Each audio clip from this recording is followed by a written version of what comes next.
আসসালামু আলাইকুম। আশা করি সবাই ভালো আছেন। তো গাইজ, প্রতিদিনের মতো আজকেও চলে আসলাম নতুন আরেকটি electrical tutorial and review video নিয়ে। তো আজকের ভিডিওর মূল টপিক হচ্ছে সোলারের প্যানেলের সঙ্গে কন্ট্রোলার, ব্যাটারি এবং লোড কিভাবে কানেকশন করতে হয়।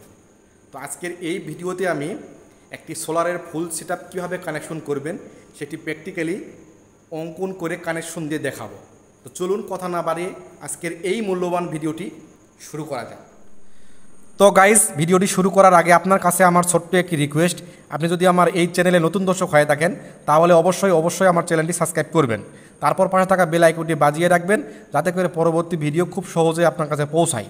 আর যদি অলরেডি আমার এই চ্যানেলটি সাবস্ক্রাইব করে আমার এই ছোট্ট পরিবারের সদস্য হয়ে থাকেন তাহলে আমার চ্যানেলের পক্ষ থেকে অনেক অনেক ধন্যবাদ। তো চলুন কথা না বাড়িয়ে মূল ভিডিওতে যাওয়া যাক। তো গাইস, আজকে আমি সোলারের কানেকশন ডায়াগ্রাম চিত্র অঙ্কন করে আমি আপনাদেরকে দেখাবো। তো প্রথমে আমি এখানে হেডলাইন লিখে নেব।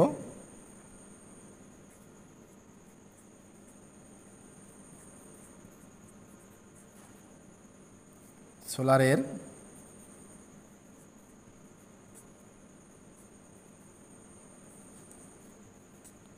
Connection diagram.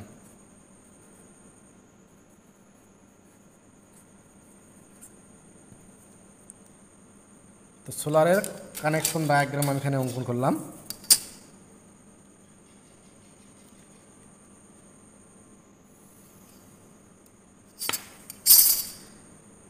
এখন আমি সোলার প্যানেল, কন্ট্রোলার, ব্যাটারি এবং লোড সব কিছুই আমি অঙ্কন করে আমি আপনাদেরকে বুঝিয়ে দিব।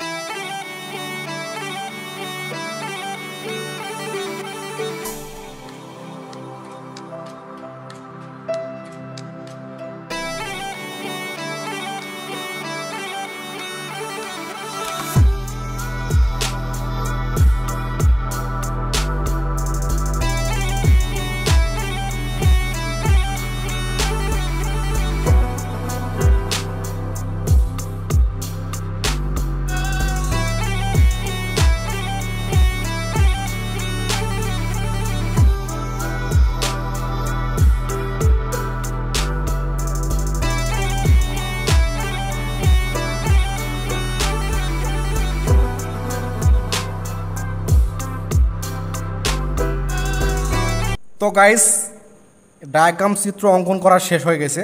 তো উপরে আমি একটি সোলার প্যানেল আঁকছি। তো এই সোলার প্যানেলটি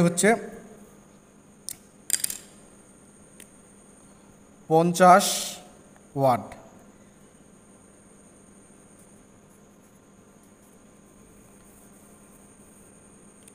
তো এই প্যানেলে দুটি আউটপুট পয়েন্ট, সেটি একটি প্লাস আর একটি মাইনাস। তো এখানে আমি একটি কন্ট্রোলার অঙ্কন করে নিয়েছি। এই কন্ট্রোলারে আমি 4টা বক্স করেছি।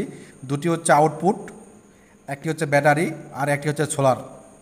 তো সোলার থেকে যে প্লাস মাইনাস দুটো আসছে, লাল আর কালো, তো দেখতে পাচ্ছেন প্লাসের জায়গায় প্লাস দিয়ে দিছি আর মাইনাস জায়গায় মাইনাস। তো এই প্লাস থেকে আর এই মাইনাস থেকে ডাইরেক্ট ব্যাটারিতে দিয়ে দিছি। এই যে ব্যাটারি প্লাস মাইনাস। আর এই দুটি আপনার আউটপুট। তো এই পাশে আমি যদি লিখে দিই আউটপুট। তো একটা ডিভাইস আমার ফাঁকা আছে, এখান থেকে চাইলে আমি আরও একটা আউটপুট দিতে পারি। তো শুধু এখান থেকে আমি একটা আউটপুট এখানে দিয়েছি লোডে। তো এখানে সেম মাইনাস থেকে দিয়ে দিয়েছি মাইনাসে আর প্লাস থেকে প্লাসে। তো এই মূল কানেকশন। তো প্যানেল থেকে দুটি তার আসবে, লাল এবং কালো। সে দুটি কন্ট্রোলারের বাম পাশে। প্রথমে লালটা লাইন তার, তারপরে নিউট্রাল, তারপরে যে দুটি থাকবে সেই দুটি আপনার ব্যাটারির সঙ্গে। তো ব্যাটারি প্লাস মাইনাস, প্লাসের সঙ্গে প্লাস এবং মাইনাসের সঙ্গে মাইনাস। আর এই পাশে যে দুটি থাকবে ফাঁকা সে দুটি আউটপুট। তো আউটপুটও সেম, প্লাসের সঙ্গে প্লাস আর মাইনাসের সঙ্গে মাইনাস।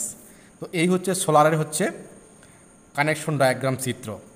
তো আপনার বাসা বাড়িতে এরকম একটা সোলার ফুল সেটআপ নিয়ে এভাবে খুব সহজে কানেকশন করলেই হয়ে যাবে। তো গাইজ, আমার এই ভিডিওটি আপনাদের কাছে কেমন লাগলো অবশ্যই কমেন্ট করে জানাবেন।